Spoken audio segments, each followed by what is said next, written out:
bukan rumah tangga yang terbebas dari masalah. Kenapa? Karena setiap rumah tangga wajib ada masalah.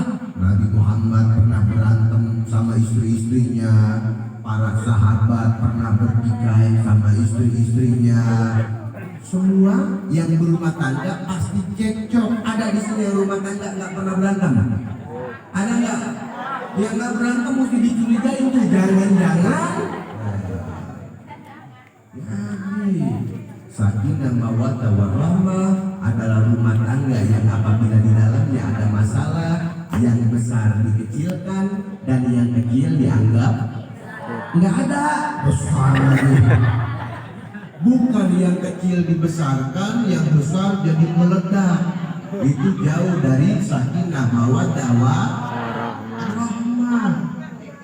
Saya pengen kasih tips buat jamaah-jamaah yang sudah berumah tangga. Kadang-kadang kan ada di antara kita yang sudah berumah tangga sampai di dalam rumah itu suka sering berantem, anak nggak betah di rumah, rezeki kadang-kadang pas-pasan, suami jauh dari yang romantis, istri hobinya ngomel aja.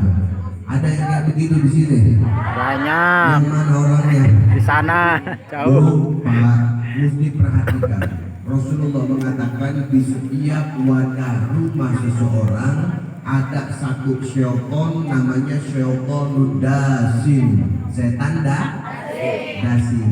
Tugas dasim yang pertama membuat suami istri ketika masuk di dalam rumah itu suka berantem, cekcok, ngamuk, masalah kecil jadi besar, yang besar meledak. Kemudian membuat orang yang ada di dalam rumah bawaannya nggak betah aja di dalam rumah. Anak lebih senang di luar daripada di dalam rumah, suami lebih nyaman ada di luar daripada di dalam rumah. Rezeki pas-pasan, masalah satu kelar datang, itu salah satu yang menggoda dan membuat ketenangan, membuat daripada ketenangan diacak-acak, yaitu sama setan dasim. Diajarin sama Nabi Muhammad biar rumah kita adem, tentrem, jauh dari keributan, rezeki berkah, rumah tangga romantis, sakinah mawaddah warahmah.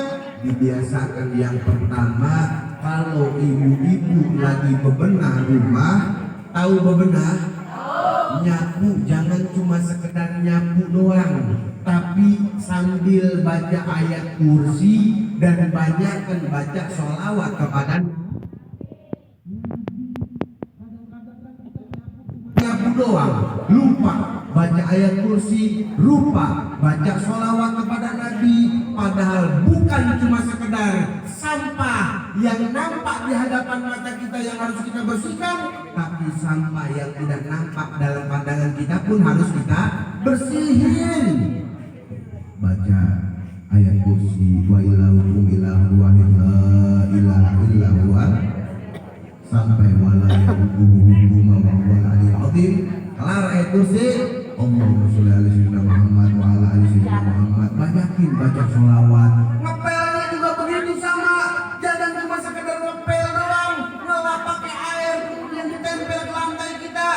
Baca ayat kursi sambil banyakin baca sholawat.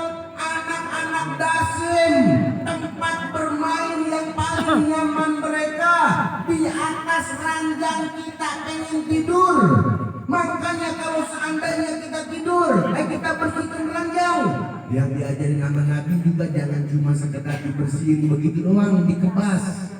Baca ayat kursi sama baca salat, ngusir anak dasim. Kalau nggak kayak begitu, kadang-kadang kita tidur suka kayak ada yang tiban badan kita. Di sini namanya apa? Apa? Ya,